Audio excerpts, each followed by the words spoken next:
नमस्कार, मैं PC Joshi, neurotherapist और कायरोप्रैक्टर। पिछले कई वर्षों से मैं न्यूरोथेरेपी और कायरोप्रैक्टिक के साथ साथ लोगों को स्वास्थ्य लाभ दे रहा हूँ और वर्तमान में हमारा क्लिनिक हल्द्वानी के गुरुपड़ाव क्षेत्र में स्थित है। हाल फिलहाल में मेरे पास एक मायस्थीनिया ग्रेविस का एक केस आया था, जो उनकी बेटी उनके लिए मेरे पास आई थी पूछने के लिए। एक्चुअल में मायस्थीनिया ग्रेविस एक ऑटोइम्यूनिटी की बीमारी है, जिसमें बॉडी में आपके एसिटिलकोलाइन की मात्रा काफ़ी कम हो जाती है। जब आपकी बॉडी में एसिटिलकोलाइन की मात्रा काफ़ी कम हो जाती है तो होता यूँ है कि आपकी बॉडी के ऑटो एंटीजन और ऑटो एंटीबॉडी आपस में ऐसे कंपाउंड बनाते हैं कि वो आपके एसिटिलकोलाइन की मात्रा को सप्रेस कर देते हैं, दबा देते हैं या बहुत ही कम कर देते हैं, जिससे आपकी बॉडी की मसल्स थक जाती है। यानी कि जो मसल्स के फाइबर होते हैं वो कॉन्ट्रैक्शन नहीं कर पाते और मसल्स जल्दी ही थक जाती हैं।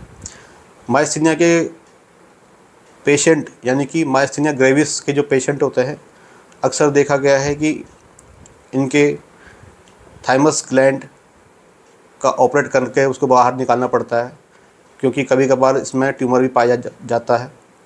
मायस्थीनिया ग्रेविस एक ऑटोइम्यूनिटी की बीमारी है, जिसमें बॉडी में आपके एसिटिलकोलाइन की मात्रा काफ़ी कम हो जाती है। जब आपकी बॉडी में एसिटिलकोलाइन की मात्रा काफ़ी कम हो जाती है तो होता यूँ है कि आपकी बॉडी के ऑटो एंटीजन और ऑटो एंटीबॉडी आपस में ऐसे कंपाउंड बनाते हैं कि वो आपके एसिटिलकोलाइन की मात्रा को सप्रेस कर देते हैं, दबा देते हैं या बहुत ही कम कर देते हैं, जिससे आपकी बॉडी की मसल्स थक जाती है। यानी कि जो मसल्स के फाइबर होते हैं वो कॉन्ट्रैक्शन नहीं कर पाते और मसल्स जल्दी ही थक जाती हैं। मायस्थीनिया के पेशेंट यानी कि मायस्थीनिया ग्रेविस के जो पेशेंट होते हैं, अक्सर देखा गया है कि इनके थाइमस ग्लैंड का ऑपरेट करके उसको बाहर निकालना पड़ता है, क्योंकि कभी कभार इसमें ट्यूमर भी पाया जाता है और वो केस थोड़ा सा अलग हो जाते हैं, क्योंकि ऑपरेशन वाला पार्ट हमारा नहीं है। हम केवल यहाँ पे न्यूरोथेरेपी की बात करेंगे, लेकिन ऐसा देखा गया जो मैं आपको बता रहा हूँ। और इसमें आपकी आंखों के पर्दे भी भिड़ सकते हैं, आपको खाने चबाने या निगलने में परेशानी हो सकती है, क्योंकि आप खाना चबाना निगलना, क्योंकि आपकी बॉडी में एसिटिलकोलाइन की मात्रा बहुत ही कम है, जो कि आपका वो सप्रेस कर दिया गया है ऑटो एंटीजन और एंटीबॉडी के द्वारा। इसलिए आपको ये सारी परेशानी होती है। जब आपको ये सारी परेशानी होती है तो आप डॉक्टर्स के पास जाते हैं, वो आपको स्टेरॉइड की गोलियाँ, अन्य कई दवाइयाँ दे देते हैं, जिससे कि आप और परेशानी में आ जाते हैं। आप डॉक्टर्स पे डॉक्टर्स चेंज करते हैं, लेकिन आपको सेटिस्फेक्शन नहीं होता। लेकिन क्या होता है, जब आप डॉक्टर्स पे डॉक्टर चेंज करते हैं तो वो हर कोई डॉक्टर बदल बदल के ही आपको स्टेरॉइड की गोलियाँ देता है।